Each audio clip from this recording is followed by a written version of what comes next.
Hello everyone, it is Shriom है। स्वागत है आप लोगों का केमिस्ट्री हैक्सॉन्ग सीरीज़ के थर्ड वीडियो में।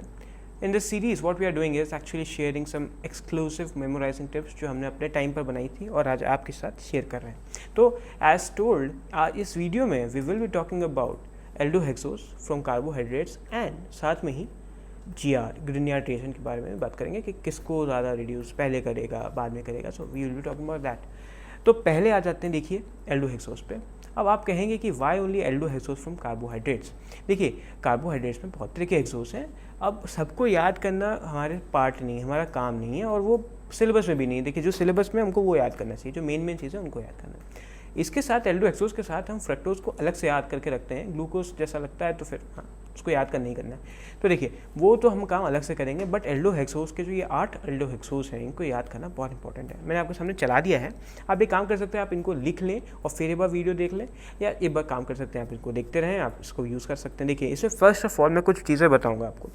हम फिशर प्रोजेक्शन बनाए हैं। अब फिशर प्रोजेक्शन क्या होता है इस पर थोड़ा ध्यान देते हैं। ये एक तरह का बस लिखने का तरीका है, ड्रॉ करने का तरीका है, पहली बात ये। दूसरा, इस पर CHO ग्रुप, एल्डिहाइड का जो ग्रुप है सबसे ऊपर आता है। क्यों आता है भैया? देखिए इसमें क्या है, एक तमीज़ सेट की गई है कि जो कदरदार हैं वो ऊपर रहेंगे, जो थोड़े नीचे है वो नीचे आते हैं। तो देखिए सबसे ज़्यादा इसमें एल्डिहाइड को पहुँच दी गई है, तो एल्डिहाइड जो है वो सबसे ऊपर टॉप पे बैठा हुआ है, CHO। उसके बाद जो है सारे OH ग्रुप्स हैं, नीचे तक OH ग्रुप्स हैं।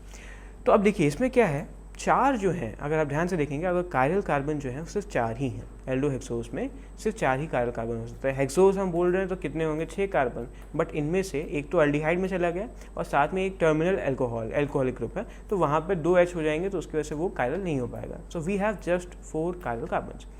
अब यहाँ पे OH किस तरफ प्लेस्ड है, इससे ही सारी चीज़ें बनती हैं, सारी चीज़ें इन्हीं से बनेंगी। तो भैया इन्हीं को समझना है।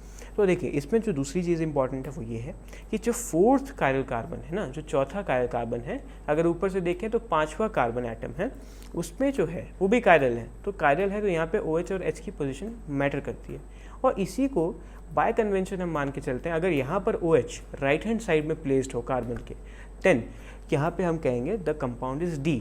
अगर OH लेफ्ट में है कार्बन के तो इट विल बी L। अब ये क्या है? ये तो सिर्फ नॉमेनक्लेचर है। तो देखिए D और L ऐसे बताया जाता है, कैसे? 4th कायरल कार्बन को देख के कि वहाँ पे OH और H की पोजीशन क्या है। OH अगर राइट में है तो D हो जाएगा, OH लेफ्ट में है तो L हो जाएगा। अब बचे हमारे 3 कायरल कार्बन। अब ये 3 कायरल कार्बन पे OH को हमको प्लेस करके सारे 8 बनाने हैं, बन जाएंगे बड़ी आराम से। तो देखिए आ जाते हैं पहले 4th। अब इसका टेक्निक क्या है, ये जो गाना है इस पर क्या होगा, कैसे करेंगे? तो देखिए पहले गाने पे आ जाते हैं, गाना जल्दी से बोल देते हैं। गाना बहुत छोटा है। अल अल्त्रो ग्लूको गुलो मनी दो गैलेक्स तो तेलो, अल अल्त्रो ग्लूको गुलो मनी दो गैलेक्स तो तेलो। तो आप इसको सुन सकते हैं, मैंने डिस्क्रिप्शन पे भी डाल रखा है।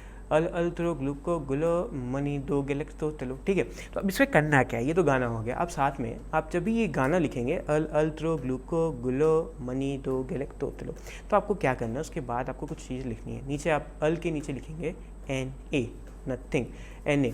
उसके बाद अल्ट्रो के नीचे C1, उसके बाद एक के नीचे क्या लिखते जाएंगे, C1 के बाद C2, C2 के बाद C3, उसके बाद C1 C2, उसके बाद C1 C3, उसके बाद C2 C3, उसके बाद C1 C2 C3। अब भैया मैं कंफ्यूज हो जाऊंगा कि भाई C2 C3 पहले आएगा कि C1 C3 पहले आएगा। देखिए इसकी कंफ्यूजन को मिटाने का बहुत ईजी एग्जांपल है। 1 + 2 कितना होता है? 3। 1 + 3 कितना होता है? 4। 2 + 3 कितना होता है? 5। अब इसमें क्या है, आप देखिए पहले जो छोटा वाला आएगा ना, फिर बड़ा होगा, धीरे धीरे हम बड़े होते आएंगे, ठीक है। पहले 1 आया था, फिर 2 आया, फिर 3 आया, फिर 1 2 आएगा, फिर 1 3 आएगा क्योंकि 4 होता है, देन 2 3 आएगा, और फिर लास्ट में 1 2 3 4 1 2 3 आ जाएगा। तो सारे हो गए, यही करना है हमको और कुछ नहीं। तो ये होने के बाद अब भैया इसे समझेंगे क्या? देखिए जो हमने 4th कायरल कार्बन फिक्स किया है ना, उस पर OH हमने ऑलरेडी बता दिया है कि राइट में है कि लेफ्ट में। उसके रिस्पेक्ट में हम कह रहे हैं कि कौन सा OH अपोजिट जाएगा। तो पहले केस में, अल के केस में लिखा है नथिंग, Na, मतलब कोई नहीं जाएगा, मतलब सारे उसी के साथ हैं। तो ठीक है, आप सारे OH को उसी के साइड लिख दीजिए, तो उससे क्या बन जाएगा, आपको मिल जाएगा एलोस, ठीक है। तो हाँ, ये भी बताना ज़रूरी है कि कौन से क्या हैं। अल मतलब था एलोस, अल्ट्रो मतलब था एल्ट्रोज, ग्लूको मतलब था ग्लूकोस, गुलू का मतलब था गुलोस, फिर है मैनोस, फिर है इडोस, फिर है गैलेक्ट्रोस, देन वी हैव टैलोस। तो देखिए ये तो बहुत इजी था, इनको आपने समझ लिया। इसके बाद क्या है, मैंने जो आया C1 जो है, C2 है, ये क्यों क्या है, मतलब क्या करना है। इसमें क्या है, ये बता रहा है कि कौन सा OH अपोजिट है related to what, the fourth chiral carbon, क्योंकि उसने उसको ऑलरेडी बता दिया ना कि OH राइट में है कि लेफ्ट में, तो उसके जो अपोजिट रहेंगे किस वाले कार्बन पे OH जो अपोजिट है वो हम बता रहे हैं। तो जब मैंने C1 लिखा है तो इसका मतलब है जो फर्स्ट कायल कार्बन है उसका OH लास्ट मतलब फोर्थ कायल कार्बन के उल्ट होगा, तो जिधर उसका था OH इसका उल्टा रहेगा, और आप बाकी OH को सेम रख दीजिए क्योंकि सिर्फ C1 अपोजिट है यहाँ पे।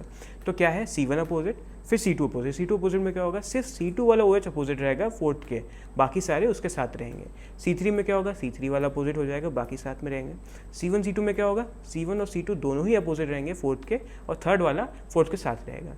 अगेन C1 C3 में क्या होगा, C2 जो साथ में रहने वाला है और C1 C3 दोनों अपोजिट रहेंगे फोर्थ के रिस्पेक्ट में।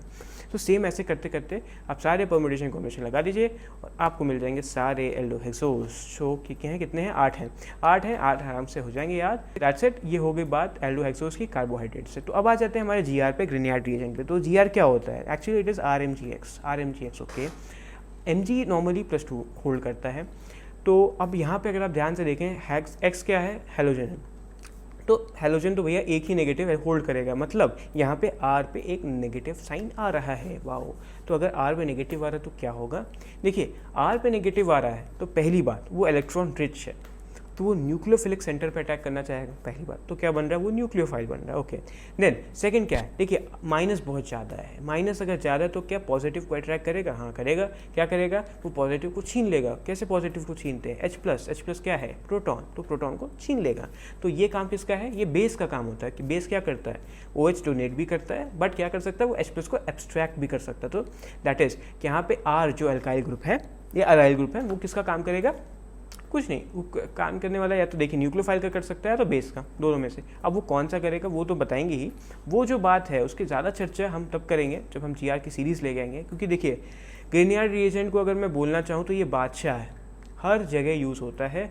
किस रिएक्शन में GR नहीं आता, किस चैप्टर में GR नहीं आता, ये आप पूछिए। ग्रिनियार्ड रिएजेंट हर जगह है, हर चैप्टर में यूज़ होता है, वो अल्कोहल हो, अल्काइल हैलाइड हो, एल्डिहाइड कीटोन्स हो ना, कार्बोक्सिलिक एसिड हो, कहीं भी हो, एमाइड्स वगैरह हो, हर जगह GR यूज़ होता है। तो देखिए GR बहुत ही बड़ा, मतलब अगर इसको एक साथ में करूं तो मैं सभी से जितने इसके रिएक्शंस उसको लेके कलेक्टिव चैप्टर बना सकता हूँ। तो उस चैप्टर पे हम जब आएंगे तो उसके बारे में अच्छे से डिटेल में बात करेंगे, मैकेनिज्म की बात करेंगे, कैसे करता है, क्यों करता है, उससे आपको कुछ याद ही नहीं करना पड़ेगा, सब समझने वाली बात हो जाएगी। सो उसके लिए GR की सीरीज़ का वेट करना पड़ेगा। बट अभी हम आ जाते हैं हमारे काम पे, हम बात कर रहे हैं प्रेफरेंस ऑर्डर की, कि भाई अगर GR के सामने आपको बोल दिया गया कि आपके पास सिर्फ 1 मोल है और आपके कंपाउंड में 2-3 ऐसी चीज़ें हैं जिसको GR रिड्यूस कर सकता है, तो भैया किसको पहले करेगा, बताइए मुझे किसको करेगा। तो उसके लिए आप इस सीरीज़ को याद कर सकते हैं, ये एक्टिविटी ऑर्डर ऑफ GR के नाम से बोली गई है। देखिए गाना क्या है, पहले गाने पे आ जाते हैं। तो गाना है अक्त अल्क अल केतसी एन एस्त आमी अल्का हलाय। देखिए इसमें एक्टिव जो है ना, ACT जो मैंने बोला है वो है एक्टिव हाइड्रोजन कंपाउंड, जो कंपाउंड एक्टिव हाइड्रोजन कंटेन करते हैं। अभी एक्टिव हाइड्रोजन क्या होता है, देखिए कभी भी कोई कार्बन से बहुत सारे EWG इलेक्ट्रॉन विड्रॉइंग ग्रुप अगर अटैच हो और उससे एक हाइड्रोजन भी अटैच हो, नॉर्मली क्या होने वाला है, उस H से इलेक्ट्रॉन जाने वाला है, तो वो उस पर H पे पार्शियल पॉजिटिव आता रहता है। ऐसे हाइड्रोजन्स को जिस पे जितने ज़्यादा, जिस कार्बन के एडजेसेंट पे EWG हो और उससे वो H अटैच हो, तो ऐसे हाइड्रोजन को हम कहते हैं एक्टिव। क्यों, क्योंकि वो निकलने के लिए बहुत तैयार है, उसका जो बॉन्ड है कार्बन के साथ बहुत वीक है, तो उनके साथ रिएक्शन हो जाता है। तो these are active hydrogen containing compounds. तो ACT मतलब जो गाने में ACT है, अक्त है, अक्त का मतलब वही कंपाउंड्स के बारे में है। उसके बाद हमने ALK लिखा हुआ है, अल्क। यहाँ पे ALK एक्चुअली डिनोट्स अल्काइन। देखिए एक्टिव हाइड्रोजन के केस में क्या हो रहा है कि यहाँ पे R जो बेस का काम करेगा, H+ को एक्सट्रैक्ट करेगा और निकल जाएगा, RH बना लेगा, okay. Same cheese is happening with alkyne. Alkyne में क्या है, देखिए इन एल्काइन में भी मैं टर्मिनल एल्काइन की बात कर रहा हूँ, जो कि कंटेन करती हैं किनको, H को। जो टर्मिनल एल्काइन H है, आपको पता होगा, आपने पढ़ा होगा केमिकल बॉन्डिंग से ये चीज़ आती है। कार्बन में जब sp हाइब्रिडाइज कार्बन हो तो वो बहुत ज़्यादा इलेक्ट्रॉन अपने पास रखने की कोशिश करता है, इलेक्ट्रॉन नेगेटिविटी बढ़ जाती है उसकी दूसरे sp2 और sp3 के कंपेरिजन में। तो sp यहाँ पे एल्काइन में कार्बन sp है, साथ में H अटैच है, तो इलेक्ट्रॉन सिर्फ खींचेगा, H पे पार्शियल पॉजिटिव आएगा, इस वजह से वो भी एक्टिव हो रहा है। तो एक्टिव हो रहा है तो क्या करेगा, R- आके बेस का काम करेगा, H+ को लेके निकल जाएगा। तो that's happening, so that's why I have written ALK there, alkyne. ALK मतलब एल्कीन और एल्केन नहीं है, एल्काइन है, आपको याद रखना चाहिए। थोड़ा कॉमन सेंस लगाइए, किसके पास एक्टिव H हो सकता है, एल्काइन के पास, ठीक है।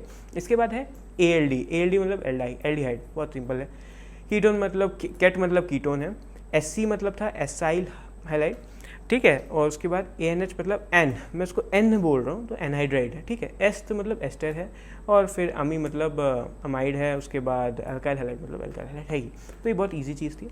गाना क्या है फिर से मैं बोलता हूँ, अक्त अल्क अल कैतसी एन एस्ट आमी अल्काहलाई। इसमें देखिए टोन का थोड़ा ध्यान रखेंगे, आप 2-3 बार सुनेंगे आपको याद हो जाएगा। मैंने इसकी जो ऑडियो है वो डिस्क्रिप्शन में दी हुई है लिंक में, आप वहाँ जाके चेक कर सकते हैं। इसको आप लिख लें, जितना याद करेंगे उतना आराम है, क्योंकि देखिए इनका यूज़ का होने वाला है उन क्वेश्चंस में होगा जहाँ पे कंपाउंड थोड़ा बड़ा है, बहुत तरह की चीज़ें हैं, एल्डिहाइड भी है, कीटोन भी है, अल्काइल हैलाइड भी आ गया है, अल्कोहलिक ग्रुप भी है। ऐसे बहुत सारे अच्छे क्वेश्चंस बनते हैं एडवांस में, जो कि लंबे चलते हैं, पैराग्राफ जो टाइप के क्वेश्चंस होते हैं, लंबे लंबे क्वेश्चंस सीरीज वाइज जा रहे होते हैं। तो उन क्वेश्चंस में इनकी बहुत ज़रूरत होती है, क्योंकि वहाँ क्या कह देते हैं, 1 मोल दिया गया है GR का, अब बताइए क्या करेगा। अगर आपको ये पता नहीं होगा तो आप सोचेंगे कि यार इससे भी रिएक्ट कर सकता है, इससे भी रिएक्ट कर सकता है, किससे कराऊं। तो आपको वहाँ पे टेंडेंसी देखनी पड़ेगी कि GR किससे ज़्यादा रिएक्ट करेगा। तो इस सीरीज़ को अगर आपको याद है तो इसमें जो पहले आ रहा है उससे रिएक्शन सबसे पहले होगा। सिंपल सी ये बात है। अगर आपके पास कोई कंपाउंड है, ऐसा एग्जाम्पल लेते हैं, कंपाउंड है, उसमें क्या है, एक टर्मिनल अल्काइन दी हुई है, ठीक है, और साथ में एक एल्डिहाइड का ग्रुप है, ठीक है। तो यहाँ पे क्या होगा, आपको बोले 1 मोल है, तो 1 मोल से कुछ नहीं होने वाला। वहाँ पे जो वो टर्मिनल अल्काइन है ना, वहाँ पे एक नेगेटिव आ जाएगा, H हटा लेगा, टर्मिनल H जो है निकल जाएगा, और वो RH बना के बैठ जाएगा। अब ये टर्मिनल अल्काइन जो है ये फर्दर रिएक्शन चालू कर सकती है। अगर देखिए रिंग बड़ी हुई, ज़्यादा एटम्स है कार्बन के, तो अगर रिंग बड़ी है तो ये फिर C- अटैक कर सकता है एल्डिहाइड वाले पे, ठीक है, वो जो कार्बन है उस पर न्यूक्लियोफिलिक अटैक हो सकता है। तो बहुत सारी चीज़ें हो जाएंगी। तो इस तरह के क्वेश्चंस में आप प्रोसीड कर सकते हैं। Actually these are very tough questions, तो इनके लिए आपको इसको याद करना ज़रूरी है, बिकॉज GR जहाँ भी आएगा वहाँ पर इसकी मदद लगेगी ही लगेगी। तो that's all for this video. मुझे आशा है कि आपको ईजी हुआ होगा, कुछ नई चीज़ जानने को मिली होगी और आपको याद करने में आसानी होगी।